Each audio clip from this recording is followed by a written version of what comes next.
अंतिम इच्छा। समय के साथ साथ राजा कृष्णदेव की राय की माता बहुत वृद्ध हो गई थी। एक बार वह बहुत बीमार पड़ गई। उन्हें लगा कि अब वह शीघ्र ही मर जाएंगी। उन्हें आम से बहुत लगाव था, इसलिए जीवन के अंतिम दिनों में वह आम दान करना चाहती थी।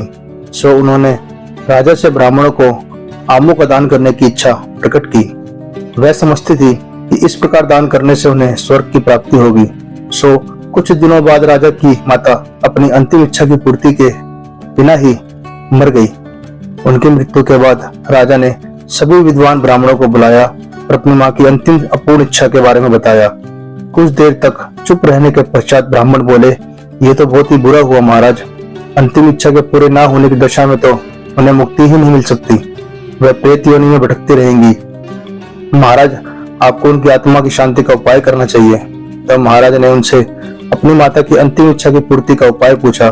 ब्राह्मण बोले, उनकी आत्मा की शांति के लिए आपको उनकी पुण्यतिथि पर सोने के आमों का दान करना पड़ेगा। अतः राजा ने मां की पुण्यतिथि पर कुछ ब्राह्मणों को भोजन के लिए बुलाया और प्रत्येक को सोने से बने आम दान में दिए। जब तेनालीराम को यह पता चला तो वह तुरंत समझ गया कि ब्राह्मण लोग राजा की सरलता तथा भोलेपन का फायदा उठा रहे हैं। सो उसने उन ब्राह्मणों को पाठ पढ़ाने की योजना बनाई। अगले दिन तेनालीराम ने ब्राह्मण को निमंत्रण पत्र भेजा। उसमें लिखा था कि तेनालीराम भी अपनी माता की पुण्यतिथि पर दान करना चाहता है, क्योंकि वह भी अपनी एक अधूरी इच्छा लेकर मरी थी। जब से उसे पता चला कि उसकी मां की अंतिम इच्छा पूरी न होने के कारण प्रेत योनि में भटकती रहेगी, तो वह बहुत दुखी था और चाहता था कि जल्दी उसकी मां की आत्मा को शांति मिले।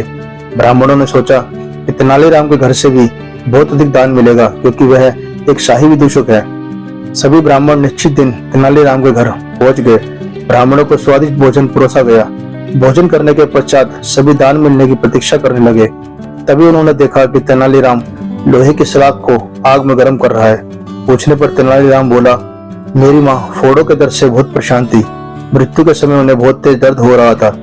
इससे पहले कि मैं गर्म सलाखों से उनकी शिकायत करता वह मर चुकी थी। अब उनकी आत्मा की शांति के लिए मुझे आपके साथ वैसा ही करना पड़ेगा जैसे कि उनकी अंतिम इच्छा थी। यह सुनकर ब्राह्मण बौखला गए। वह वहां से तुरंत चले जाना चाहते थे।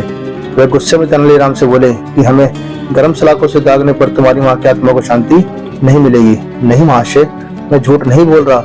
यदि सोने के आम दान में देने से महाराज की मां की आत्मा को स्वर्ग में शांति मिल सकती है, तो मैं अपनी मां की अंतिम इच्छा को क्यों नहीं पूरा कर सकता।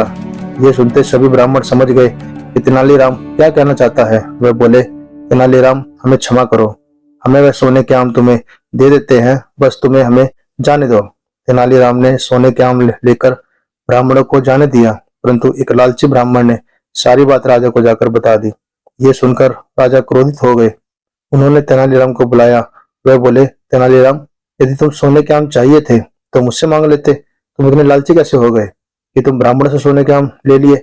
महाराज, मैं लालची नहीं हूँ, अपितु मैं तो उनकी लालच की प्रवृत्ति को रोक रहा था। यदि वह आपकी माँ की पुण्यतिथि पर सोने के आम ग्रहण कर सकते हैं, तो मेरी माँ की पुण्यतिथि पर लोहे की गर्म की सलाखों को क्यों नहीं झेल सकते। राजा तेनालीराम की बातों का अर्थ समझ गए। उन्होंने ब्राह्मणों को बुलाया और उन्हें भविष्य में लालच त्यागने को कहा।